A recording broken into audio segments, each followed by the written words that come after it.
servis CVT hukumnya wajib Mas Bro. Ya, jadi ini buat teman-teman ya, langkah dasar sebelum kita buka di bagian CVT-nya itu, kita buka dulu oli.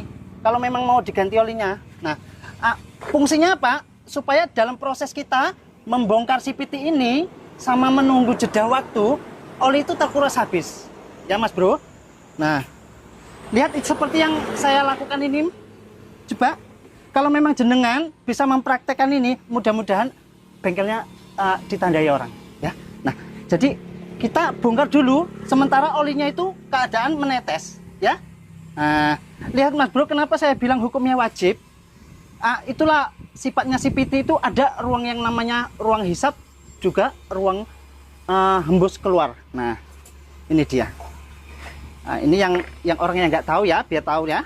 Nah, di sini ini adalah ruang hisap Mas Bro. Nah, sementara ini adalah ruang keluar. Coba dekat. Lihat ini.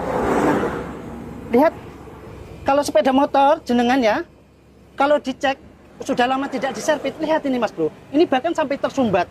Ya. Bahkan sampai tersumbat. Salah satu contoh ini sepeda motor ini ya. Ini Vario 160. Nah, coba lihat. Banyak sekali. Ini. Jadi nanti saya akan jelaskan apa konsekuensinya kalau kita ulur-ulur ataupun tidak diservis sama sekali. Nanti saya kasih jelas yang maknanya, tapi di video akhir ya. Tonton videonya sampai habis coba. Nah, lihat Mas Bro, ini salah satu contoh. Nah, ini apa coba dekat Nang? Nah, lihat ini. Ini adalah serbuk debu. Nah, saya jelaskan. Ini debu apa Mas Bro? Ini adalah debu hasil gesekan kampas ganda. Nah, juga komponen yang lain. Jadi konsekuensinya kalau tidak kita servis secara berkala atau servis pada waktu ini, contohnya kita jangan ngikutin seperti ganti oli, bukan berarti ganti oli terus servis, itu bukan. Setidaknya ibaratkan sirkulasi sekitar 5 bulan atau 3 bulan. Nah, jadi konsekuensinya kalau tidak kita servis secara berkala, ini nanti itu bisa kemana-mana ya. Ibaratkan kalau kita gosok parang itu ya, kita di situ kan makin habis toh. Nah, begitu juga benda ini, kalau dia itu bergesek terus, bersentuhan dengan besi tersebut, ya semuanya itu jadi kena Mas Bro. Nah, jadi setelah gini masuk, kita buka ya filter udara seperti ini nih. Ini contohnya ya. Filter udara ini itu Mas Bro, kamu cuci. Nah, ini saya mohon izin ya. Ini pemilik motornya nih. Ini kasih tahu, minta izin nih Pak ya. Ini bikin konten. Nah, yang jelas intinya maksud dan tujuan saya ini berkonten gini biar motor jenengan awet. Ya.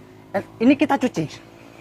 Sama nunggu oli netes, CVT sudah dibongkar, ini dicuci. Kalau bisa menggunakan air. Karena apa? Karena kalau benda yang seperti ini nih, contohnya yang di bagian filter udara ini, itu kalau menggunakan bensin itu tidak luntur Mas Bro. Nah, contohnya seperti ini ya. Ini saya praktekkan dulu sebagai perumpamaan. Coba dekat Mas. Tuh. Ini saya janji sama pemilik motor, ini ya, ini saya minta izin untuk saya buat konten, ini saya servis full lah. Saya servis full.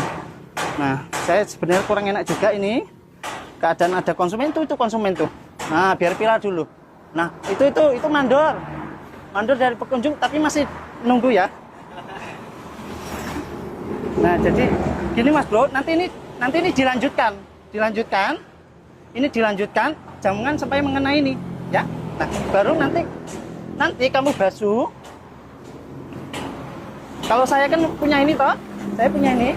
Nah, kalau jenengan ibarat air ya, dikumbah sama air ya, atau di kopiok sama air, disemprot gini. Nanti kalau udah bersih gitu ya, jemur baru pasang. Nah, ini yang paling penting, ini saya buka ya. Ini bagian CVT Mas Bro. Yang paling vital, yang perlu kita cek itu di bagian sini. Ini saya agak buru-buru ya, karena nggak ada edit potong-potong, ini nyambung terus. Harap maklum kalau videonya panjang, mudah-mudahan ditonton sampai kelar ya Mas Bro.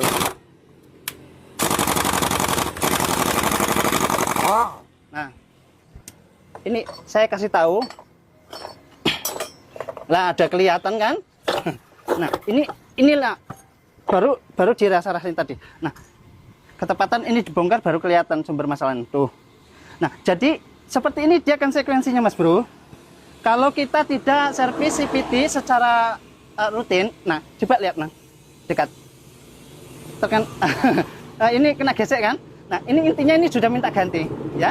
Nanti saya kompromikan sama bos pemilik motornya, ini sudah minta ganti. Nah, PR yang paling penting Mas Bro, kan sering terjadi derdek toh? Nah, derdek kalau di RPM 60 greng greng greng greng greng greng greng. Nah, terus dengung.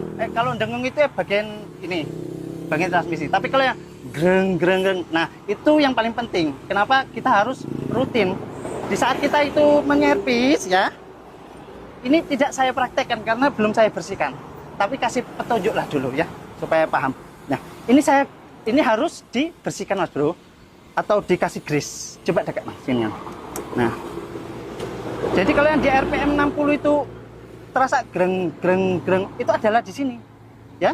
Nah, itulah pentingnya kalau ini dikasih grease. Dikasih grease itu gunanya supaya dia terpelumasi.